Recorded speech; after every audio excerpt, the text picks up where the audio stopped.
2026 সাল, হাতে এআই, চাঁদে রকেট, আর মাথায় 200 বছরের পুরনো ভয়। ছেলের 104 জ্বর, ডাক্তার বাদ দিয়ে পানি পড়া খুঁজি। মেয়ের বিয়ে হচ্ছে না, যোগ্যতা বাদ দিয়ে গ্রহ নক্ষত্র দেখি। ব্যবসায় লস, হিসাব বাদ দিয়ে দরজার দোষ খুঁজি।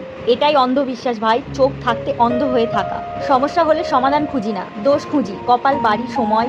আর দোষ খুঁজতে খুঁজতে সময় যায়, টাকা যায়, অনেক সময় জীবনও যায়। আমরা আসলে কেন প্রশ্ন করতে ভয় পাই? কারণ শিখেছি প্রশ্ন করলে পাপ হয়। তাই ফোন স্মার্ট, কিন্তু ব্রেনে আপডেট নেই। শোনো ভাই, নিয়ম একটাই, আগুন লাগলে জল ঢালবে, মন্ত্র পড়বে না। জ্বর এলে ডাক্তার দেখাবে, তাবিজ বাঁধবে না।